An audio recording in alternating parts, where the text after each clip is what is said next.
Okay, so today what I want to talk about is hiring a general contractor worth the investment? Now, just for some context, I am a developer. I'm also a part owner of a construction company.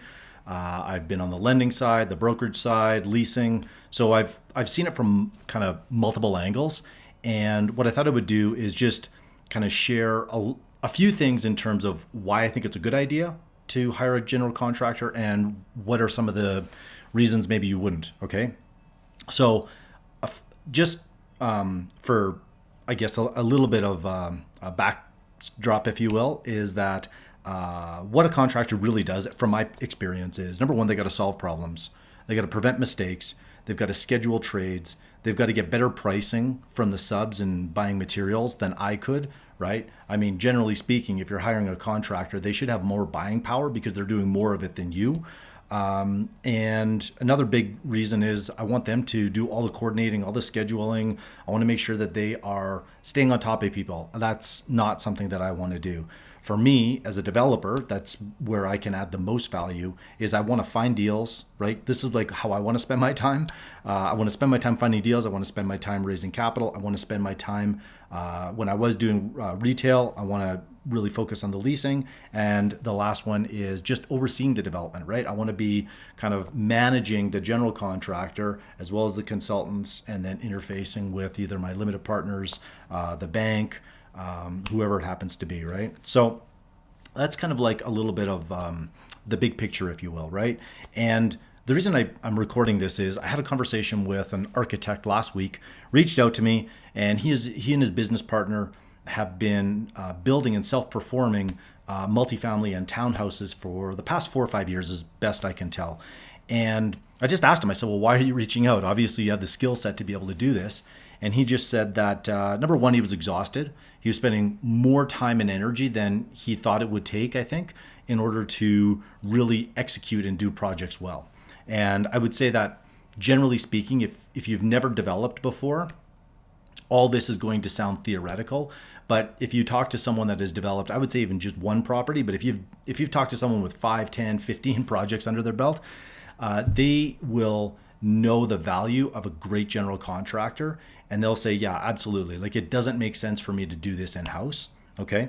And frankly, like I said, I mean, this architect really wanted to focus on this, like what he did well, right? He was very creative. He could come up with and design amazing products or properties and buildings.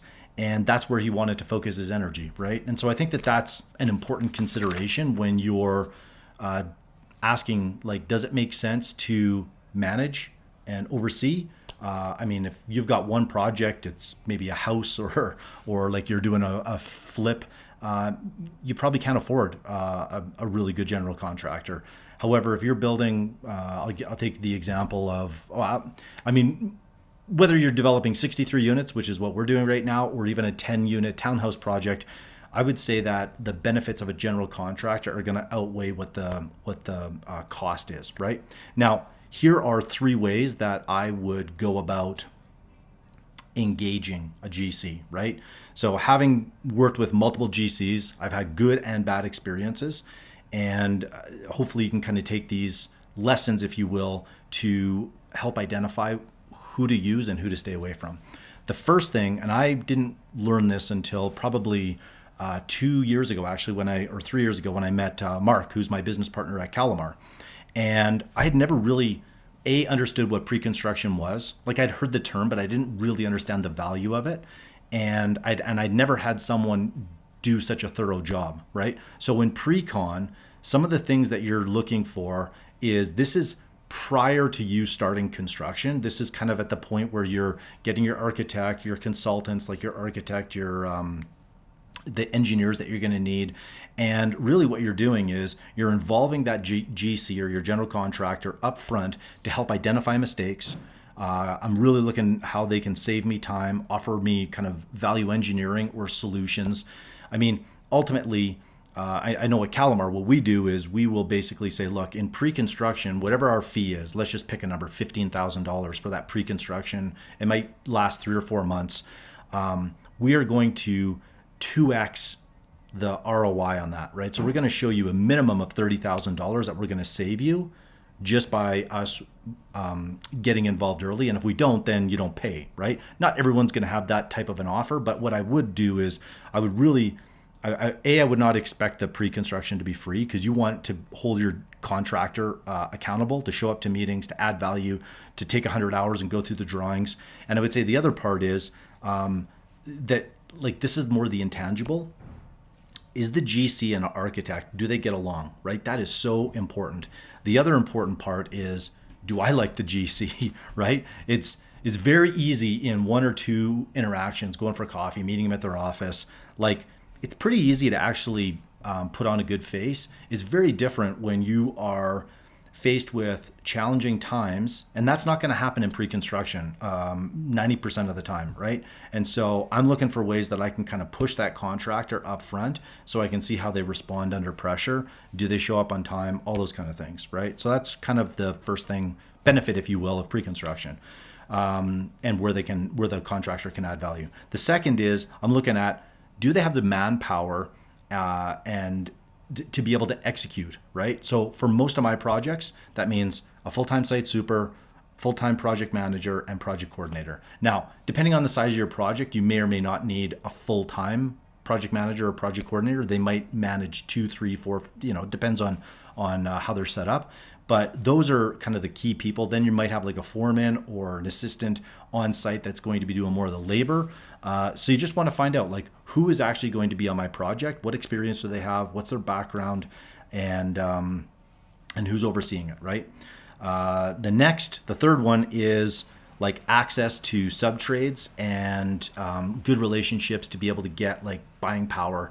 I would say that just like knowing what I know now, like a general contractor that's doing like 20, 50, 100 million. I mean, some of these GCs are doing billions, and so they obviously have much different buying power. But compare that to someone that is doing like a one-off project. They're not going to have the same negotiating and leverage in that relationship.